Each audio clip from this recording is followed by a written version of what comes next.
There we go. All right, the summer research program in Humanities and Social Sciences.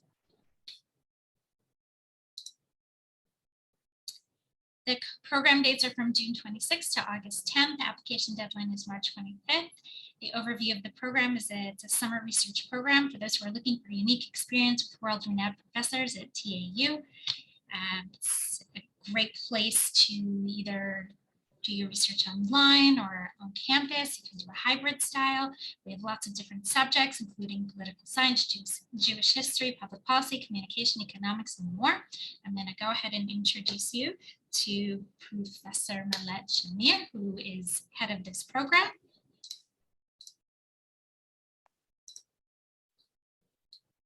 Do you want to take over from here? Why don't you go through these slides that you prepared, and then I'll take it from there. Okay. Well, some of the participating faculties are political science, ancient Near East cultures, Jewish studies, biblical studies, archaeology, history, philosophy, Middle Eastern and African history, school counseling, special education, business economics, business and management, school of social policy and studies, public policy, communication, the Institute of History, law. What else? You also get a chance to explore Tel Aviv and Israel. We have activities with the student life team. These are our counselors who help with support 24/7, orientation, arrival assistance in housing, medical issues. They run all of the social activities as well. Housing is also included, and insurance. Yeah, that's it.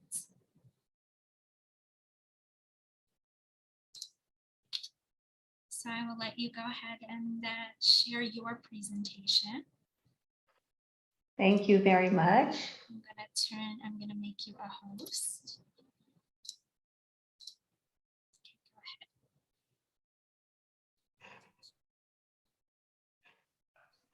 ahead. Great. So thank you, Lisa, and thank you for inviting me to speak about the summer internship program in the Humanities and the Social Sciences. Very exciting to be opening this new program. My name is Miley Chiamir, and I'm the Vice President International of Tel Aviv University. I'm also the academic head of this internship program. And also, I'm a professor of American Studies here at Tel Aviv University. And as such, I'm interested, you could say obsessed with early American culture, early American history. So maybe it will not be completely strange to you if I begin by mentioning one of America's founding fathers, one of America's cultural heroes, and my personal hero, and that's Benjamin Franklin, shown here wearing his COVID mask. Benjamin Franklin may not seem to be very relevant to what I want to talk about today, which is summer internships, but I hope that in just a few minutes you will see that actually he is. As those of you who are American probably already know, Benjamin Franklin was an amazing guy all around. He was a politician, he was a diplomat, he was a businessman, a journalist, he was an inventor. He really was a Renaissance man. And all these are great reasons to read his autobiography if you've never done so. But if you have read his autobiography, you may remember that it opens in Boston, Massachusetts, with young Benjamin Franklin having a fight with his father. In fact, he's rebelling against his father at this point. His father wants what every middle-class father wants for his son in the 18th century, to have his son become an apprentice to a master craftsman or trader in the neighborhood, maybe a candle maker or a beer brewer, to work closely with this master as his assistant for a few years. And by observing him and helping him, he would eventually learn the trade and become a master himself and enjoy prosperity and independence. Here is a painting from the early 18th century of a master shoemaker and his apprentice working together in a shop. But young Benjamin Franklin basically says to his father, thank you, but no thank you, old man. I would rather choose my own course in life. I don't need an older guy to teach me. I'll teach myself how to become what I want to become. And so young Benjamin Franklin runs away from home with a single dollar in his pocket, settles in Philadelphia, opens his own business, and of course, the rest is history. Now, what is so fascinating about this story is that in it, you can really read a huge historical transformation that happened in Benjamin Franklin's lifetime. His story is the story of the end of apprenticeship, the end of the system of work where knowledge is transferred from father to son or from master to assistant. And instead, what we are seeing in this story, when Benjamin Franklin picks up and moves to Philadelphia and kind of makes himself into a success, what we see is the emergence of individualism, modern capitalism, modern society. Benjamin Franklin is often referred to as the first self-made man, a man who invents himself, trains himself, doesn't need the older generations to help him gain knowledge, and turns himself into a success. And I think that as modern people, we often applaud this, right? We love individuals who make themselves successful. But we should also notice that a lot was lost in the transition into this kind of Benjamin Franklin model of self-making.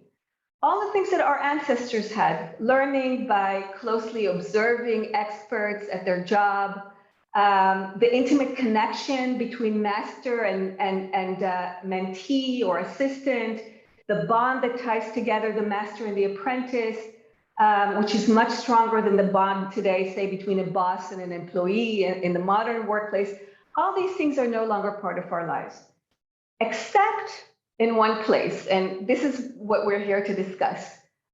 At the universities, this bond between a master and apprentice still exists. Universities are very old institutions. They're around 1,000 years old.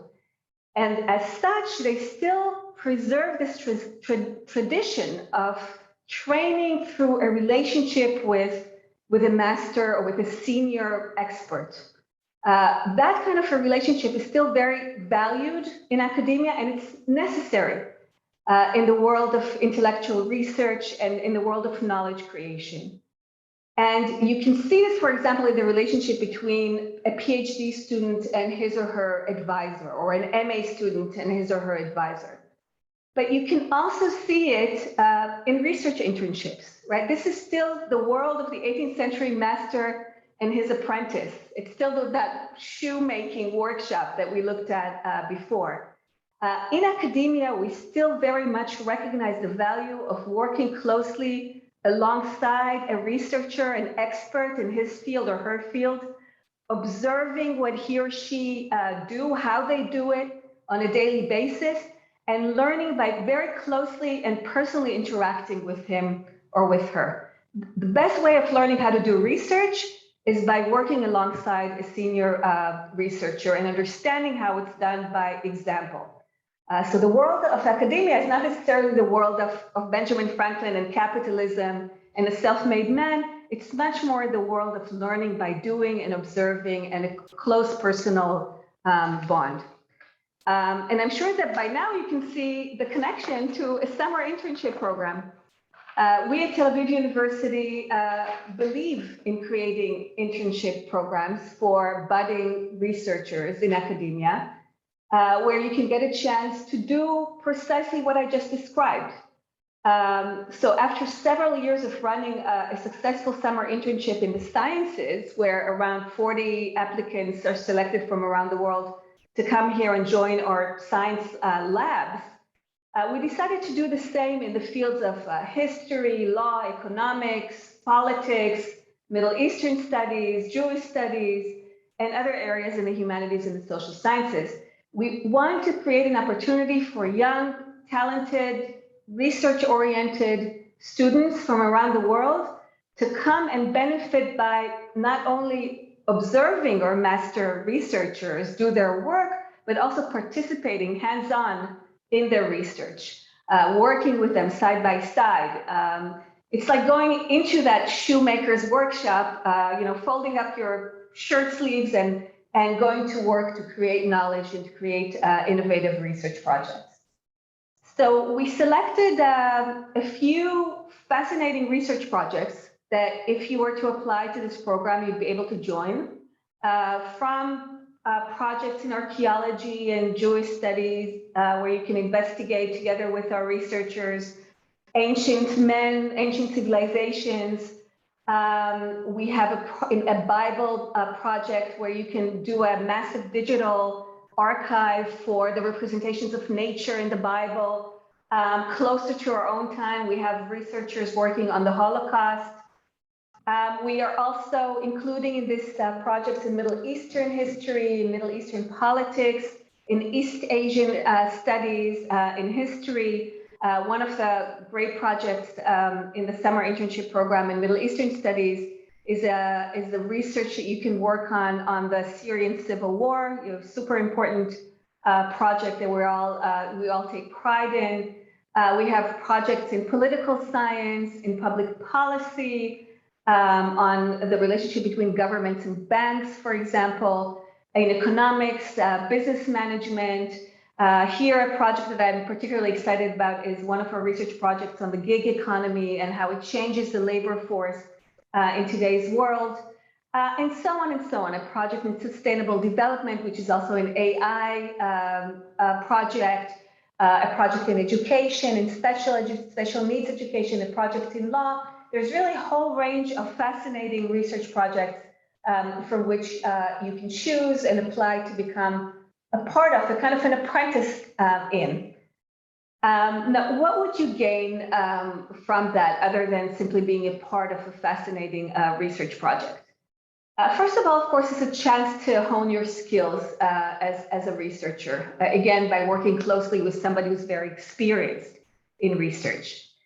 Another thing you would gain is a relationship with a senior scholar from Tel Aviv University, a close relationship. And that's important for your career later on. You know, when you apply to graduate school or when you need letters of recommendations, not just from your close milieu in the school that you're coming from, but from other universities.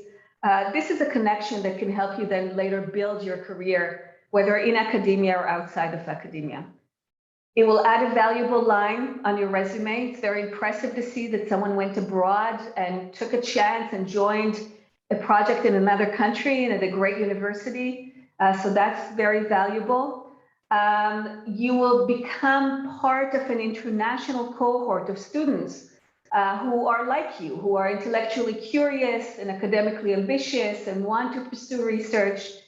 Together, you will have a designated work area, and you will have seminars with that cohort where we will tell each other about our projects and discuss our progress.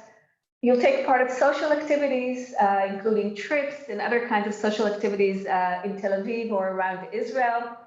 And finally, you'll get a chance to spend the summer in beautiful, amazing Tel Aviv with its great beaches and, you know, in the city that never sleeps with all the great restaurants and opportunities to have a lot of fun. So altogether, we think this is really exciting, and we hope that you will apply to join us, and we hope that you'll get into the research project that you're interested in. And we hope to see you all here next summer. So thank you very much.